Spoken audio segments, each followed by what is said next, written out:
What is up, everybody? Welcome back to the channel. You guys see what's going on back there? I don't know if you guys can, but today's video, man, we gotta set up the gas gauge. We're getting closer and closer for sure, but there's still a bunch of things to do, and the gas gauge fuel system is one of them. And I really wish I had the car in the air, but I really can't move the car right now just because of some stuff we got to do up front. But we figured we'd tackle the gas gauge on the ground. It is what it is. But let me show you guys. We got the dash installed finally. Everything's good to go. All the wiring for the dash is done. Let me show you these gauges. They look so freaking good. Can't forget about the boom mat, you guys. Finally finished installing the boom mat in the car. You can see we went all the way up to the deck lid because we also had to do some speakers back there. That was a little bit of a mission because this car did not have them cut out. So we had to cut out the speakers for the back there for the rear package tray. And while we were there, again, we boom mat the entire back deck lid as well to keep some of that sound and road noise all out of the cab. But man, that looks freaking good, you guys. Oh yeah, check out our dash. Dash is all installed with a few exceptions of a few little odds and ends here and there. But definitely we will do that as we get closer to really putting this thing on the road. But steering column's back in, all the wiring's done. I also went ahead and finished up the wiring for the back, for the rear lights finally. But let me show you these gauges.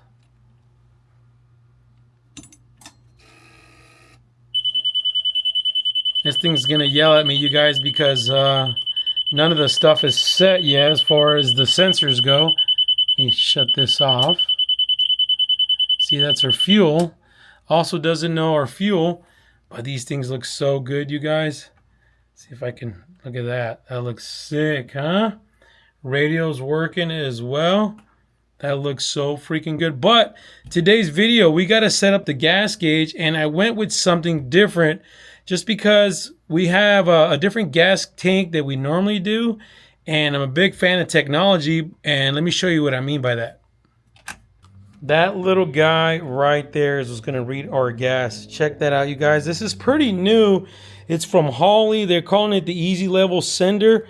And we want to do something different. We normally do like those kind of tube style sending units that just have two wires on them. And I think it's a ground and then the actual signal for the gas gauge. But this guy here, again, it's from Holley. It's fairly new. I want to say it's less than a year old. And I wanted to try this thing out, and it seems pretty simple, pretty straightforward. You can see they give you hardware to mount this thing, the gaskets for the bolts, and the actual sending unit itself, and then a gasket. I don't know if you guys can see, there it is. They give you a gasket, but this little guy, basically it's a laser that's going to read the depth or the fuel in there, or the lack of, and give us a reading.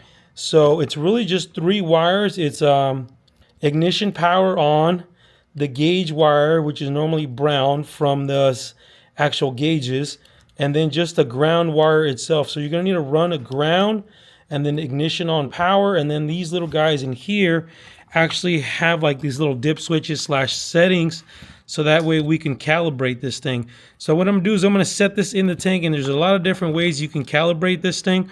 You can do it on the bench, you can do it in the tank.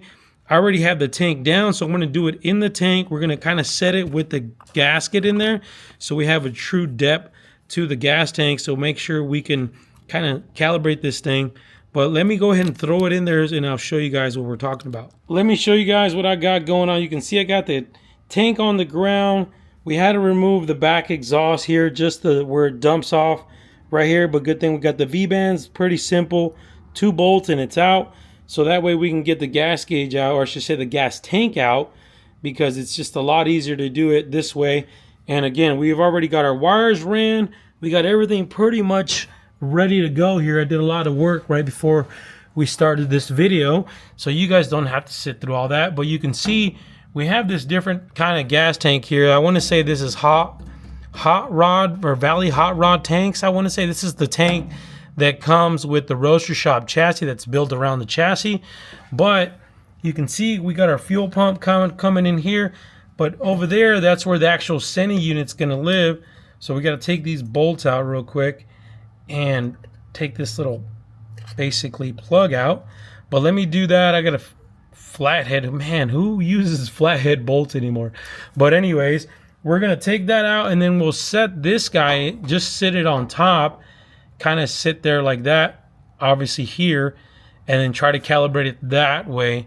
And I'm gonna try to level the tank as best as possible, kind of mimic when it's in the car. The back of the car, now I went ahead and took everything out from the tank area because I don't want to do it underneath there. Not to mention I can't show you what's going on. So I've kind of made up a mock setup of my tank, and I went ahead and measured the depth of the tank and created this little crate with the hole through here so we can set the actual sending unit up top and mimic the top of the tank. And this little oil bottle right here, AMS oil for the win. This will mimic basically the depth of the tank. This will be the bottom of the tank. And then again, we'll set that sensor right up here.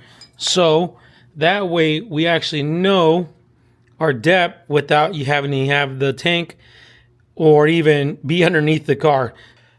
All right, you guys, so we're going to go ahead and get the Dakota Digital powered up here real quick. Now, we do got to enter setup mode.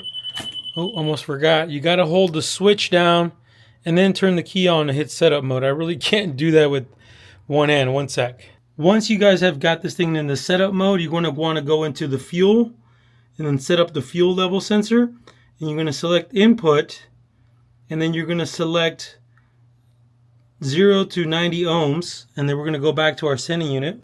Now that the resistance is set in the car, we have our bottle down there to basically mimic the bottom of the tank. And we're going to come here and hold P1 to program the bottom of the tank, I should say empty. So we're going to hold this down till it flashes. All right, now we got the bottom of the tank calibrated, I should say empty. Now you should have a blue light indicating for your full tank. So we're going to mimic that. We're going to bring this bottle up, and then we're going to put our tape underneath here, our measuring tape, just to kind of take up that space so it acts like there's something there, or I should say the top of the tank is full. And we also have that little bit of a reserve there for any ventilation slash sloshing. We're going to press this down, get it in position, and we're going to hold this P1 button down until it flashes.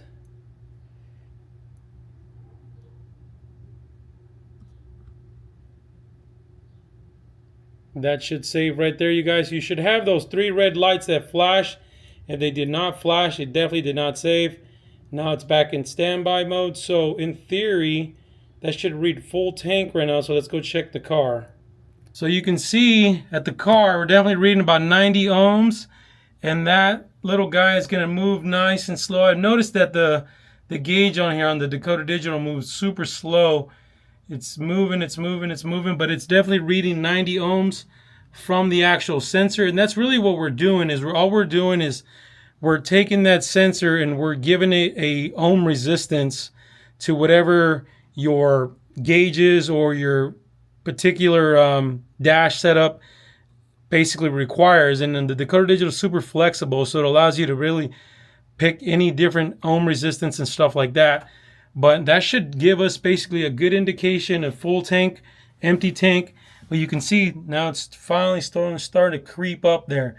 But we'll wait here in a little bit, make sure that gets all the way to full. But I think we should be good to go, you guys. We should be able to put that in the tank now. It's been about 10 seconds, you guys. The thing has definitely moved slow, but you can see now we're reading full tank. And it's still reading about 90 ohms or so. So what I'm going to do one more test is I'm going to take the bottle and the tape measure out to basically have it read the bottom of the tank, basically empty, and make sure that thing moves or corresponds to that sensor. Okay, you guys, I removed that tape and I brought the bottle down to basically our tank empty position. It's still flashing green like that, so that means it's working. That means it's calibrated. It means it's saved. So let's check the dash and see what reading we're getting. And yep, look at that. That's reading 0 ohms, is what we want. That's all the way empty. And you can see the gas gauge is slowly climbing down. Slowly climbing down. So we also did, let me show you.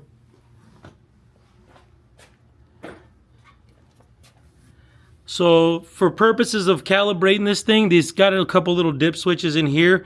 And we moved them both to the on position to calibrate this thing. So what that does, basically, that's telling you how fast the signal is getting from here out to the wire, basically, through that, for that resistance.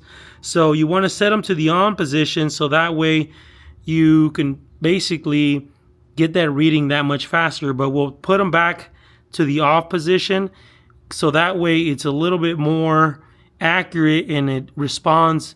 It gives the gauge basically time to respond. So let's go look at that gauge now. Hopefully it's all the way down to 0 or empty. Yep, look at that, you guys. Took a little bit of time, but hey, it works. It's working. Everything looks like it's working. So all we got to do is save that thing and then install back everything. Man, you guys, I'm sweating my butt off, man. I don't know what's going on with this weather. We're in October, and it's still 100+ degrees outside. Yeah, it freaking sucks. But, yeah, all we got to do really put everything back together. Like I said, put the cover back on, flip the dip switches back to normal. But I think that's going to do it for this video, you guys, because I got a ton of work still to do.